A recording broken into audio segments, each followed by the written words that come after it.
Hello, Joe here from Infiniti of Tacoma. Today I'm going to tell you about this awesome 2022 Infiniti QX55 LUXE all-wheel drive that we have for sale. One awesome crossover SUV with some serious sports car influenced styling. We actually recently took this one on trade. Sometimes cars don't jive for whatever reason for people, so this person recently purchased this QX5 with only 7,967 miles and traded in for another vehicle. Nothing wrong with it, beautiful shape inside and out. Like I said, different strokes from different folks. It does happen. Sometimes people buy a vehicle and they realize, that's not exactly what I wanted. So we traded them into a vehicle that is just a little bit better for their needs. So luckily, if you're looking for a QX55, we have this beautiful example for you to take a look at, maybe consider purchasing. Actually, right now, as you probably know, new cars are really tough of the chip shortage. Not just chips, a lot of supply chain issues have been throwing monkey wrenches into automotive production. And it's not just microchips, sometimes it can be wiring harnesses for airbags, window glass. A lot of things are kind of getting shaken up by COVID, the war in Eastern Europe, and yeah. So right now we don't have any new QX55s in our lot. So maybe if you're considering consider a used one, this one might be a great one to look at. It's crazy. 2 years ago we had 100 new Infinitis in our lot. Things are a lot different now. We maybe have 5 or 6 new Infinitis in our lot, and I don't think we have any QX55s. Alright, so the QX55 was a brand new model for 2022.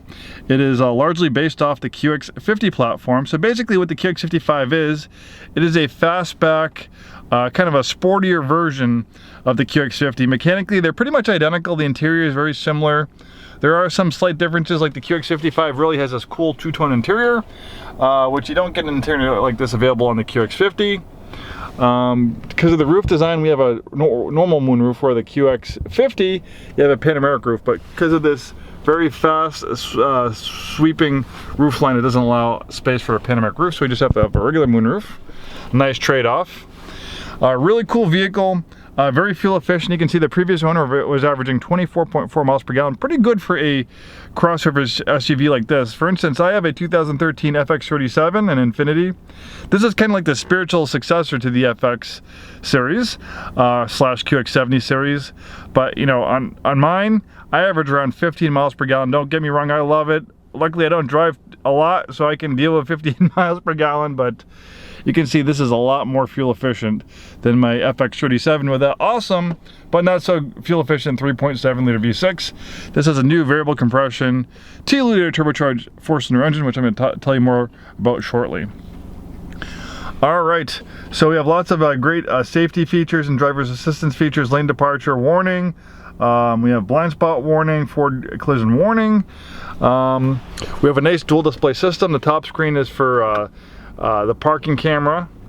Also, we have Apple CarPlay and Android Auto. So even though this particular one does not have navigation, you can have Apple CarPlay or Android Auto. So whatever is on your phone screen, you can project right up onto this screen here. So if you have navigation on your phone, you can project that navigation right there.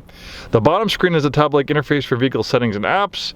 You can access the driver's assistance features, shutting them on or off. So you have a lane departure warning. We have a blind spot warning, forward collision warning, backup collision intervention. Then we have a drive mode selector. You also have it here too. You can drill down a little bit deeper here. You can make changes to the engine and transmission. You can make changes on the steering effort. Active trace control brakes individual wheels to help the vehicle rotate a little bit better through the corners.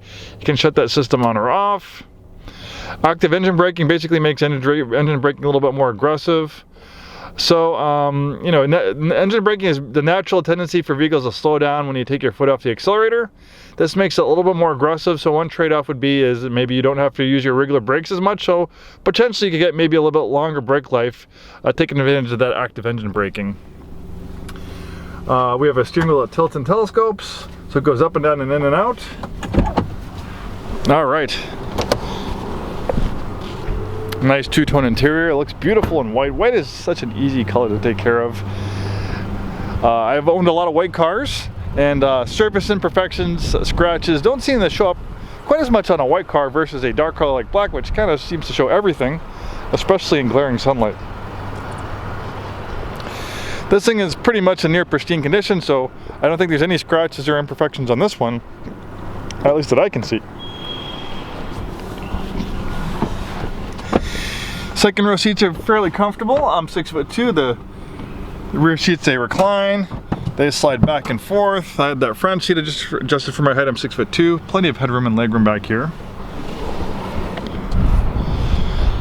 With the QX55, right now all-wheel drive is standard. They don't make a front-wheel drive version, where you can get a front-wheel drive version of the QX50, but most people in the Pacific Northwest, they opt for all-wheel drive. Most Infiniti stores won't even order a front-wheel drive version in our neck of the woods.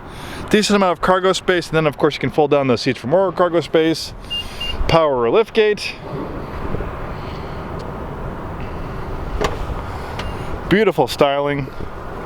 You can see we have a nice sweeping fastback roofline, where the QX50 is kind of more of a traditionally styled crossover SUV, where this has more sports car coupe-like influenced styling. The FX series, when it first came out, was truly revolutionary. That was right around the time where I started with Infiniti, and I absolutely fell in love with it. Back in the mid-2000s, I dreamed of owning an FX. Luckily, I was able to make that dream come true. It took a while, but about a year ago, we added an FX37, a nice prune one that came in, and I absolutely love it. And like I said, this is the spiritual successor to the FX37, so a lot of that cool styling that I love on the FX37 is also on the QX55. Here we have that awesome variable compression turbocharged engine. Infiniti has been working on this engine technology for 20 years. We first saw it in the redesigned 2019 QX50. It's been a great, reliable engine. So what this engine does, what's special about this engine is it can mechanically change its compression ratio on the fly. So for instance, if you're just kind of cruising along at 40 miles an hour, cruising along on the highway, you don't need full power, the car can tell, so quickly change that compression ratio to a 14:1 compression ratio, which will calibrate the engine to make maximum fuel efficiency. But let's say you have that drive mode selector in sport mode, you're getting a little bit more aggressive with the throttle, you're doing some performance driving, the car can tell. So it'll quickly change that compression ratio to an 8:1 compression ratio, which will give you maximum horsepower and torque, which is 268 pound-feet of torque, and 268 horsepower and 280 pound-feet of torque. In fact, this engine, even though it's a small 2-liter 4-cylinder engine that is turbocharged, it makes more torque than my 3.7-liter V6 in my FX37. So it makes more torque and it's more fuel efficient. As you can see, 24 miles per gallon average versus 15.5, which I'm getting, is quite a big difference. And you're not giving up really any performance. Acceleration is pretty much on par with the 3.7-liter V6 equipped FX series and QX70 series. Thanks so much for taking the time today to watch this video. Hopefully we see you soon, and have a wonderful day.